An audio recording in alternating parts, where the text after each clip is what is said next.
وهاجاك داوديال ملك سيد جوكان halkani waa telefishinka qaranka jamhuuriyadda Soomaaliland waxaan ku sugannahay xafiiska wasiirka xigeenka wasaaradda waxbarashada iyo sayniska Soomaaliland Cabdixakiin Saciid Bustaale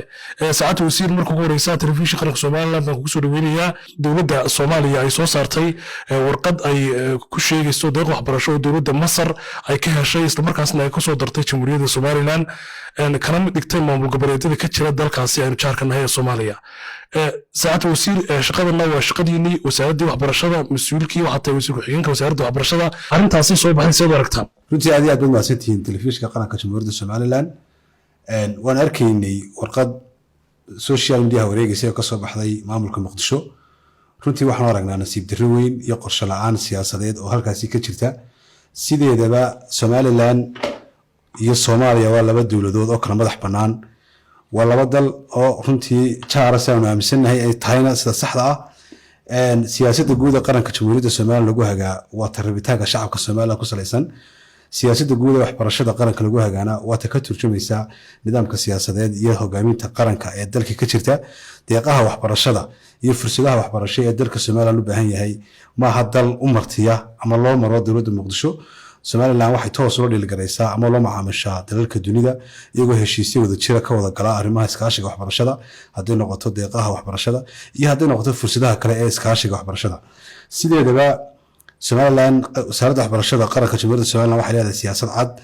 oo ka turjumaysa siyaasadda hogaaminta waxbarashada ee dalka ee ku saleysan nidaamka horumarinta dalka ay sal u tahay xeerarka iyo shuruucaha qaranka Soomaaliland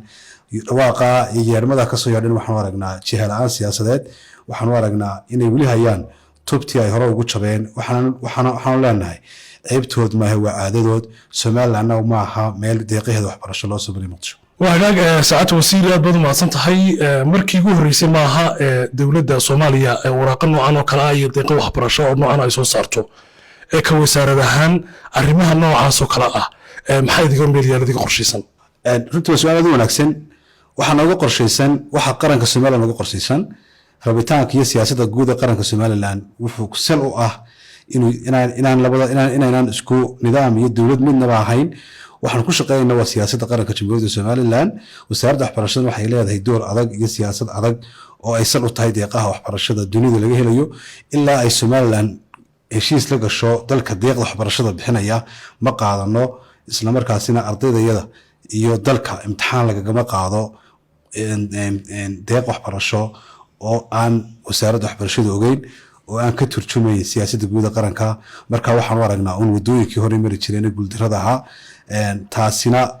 waxa cadeynaysaa wali inay sii hayaan wadadii guuldarrada Soomaaliland iyadoo qorshaheeda iyo siyaasadeeda iyo nidaamkeeduba waxa weeye waa mid ku saleysan aragti iyo siyaasad shantii sano qaranka loo dejiyo dalalka deeqaha waxbarashada Soomaaliland ay ka dhaxayaana intaan deeq waxbarashada iman waxa ka horeeya isfaham iyo wada shaqeyn iyo sida loo wada shaqeynayo iyo sida heshiis loo wada galayo marka Soomaaliland waxay dalal badan la leedahay xiriir iskaashi waxbarashada ah oo ka mid tahay dalka Itoobiya oo safarku u dambeeyay ku maqnayn deeqahooda waxbarasho oo iminkan diyaarayna si u tagi lahaayeen dalka Djibouti baa kamid ah dalka Taiwan baa kamid ah runtii deeqaha waxbarashada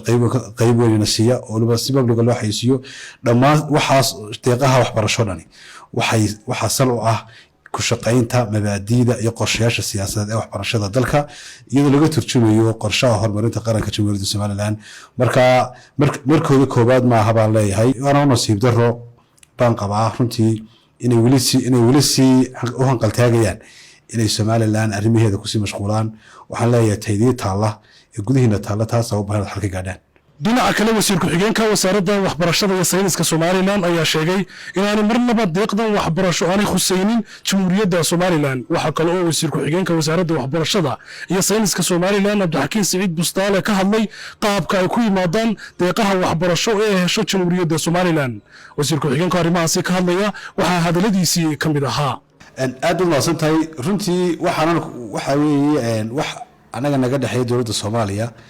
iyo ka mashquulada gudaheega iyaga wax Masar ka dhaxeeya runtii ma jirto ogaanshahaasina wax noo yaala ka wasaaradahan iyo ka dalahaan maaha haddii Masar iyo macaamilaan dawladda maamulka Muqdisho iyaga u taala runtii anaga siyaasadda guud ee ku shaqeynaa waa siyaasadda guud ee qaranka Soomaaliland macallimiin badan baa jira oo dawladda Masar ay Soomaaliland ugu deeqdo oo dalka ka shaqeeya kuwaasina waxa ku yimaadaan dalabkooga waxay ku yimaadaan inay u imanayaan wada shaqeynta heshiiska iyo iskaashiga waxbarashada ee Somaliland iyo dowladda Masar deeqaha ayna siiyaan heshiiskaasna waxa sal u ah runtii mabaadi'da guud ee qaranka Somaliland deeqda waxbarashada Muqdisho siiyana runtii waxa noo yaala anaga xaqayga maaha siyaasad ahaan iyo qorshe ahaanba inaanu ku mashquulno runtii nooma taalo waro nasiib darro baan qabaa qolada Muqdisho inay Somaliland rimada ku mashquulaan waxaan soo jeedin lahaa kuwa u baahan ee dhibaataysan ee aad maamuleysaan deeqaha siiya anagu ma baahni waa Khadar Maxamuud Khadar Qulle iyo Sakariya Axmed Xasan telefishinka qaranka Somaliland magaalada Hargeysa.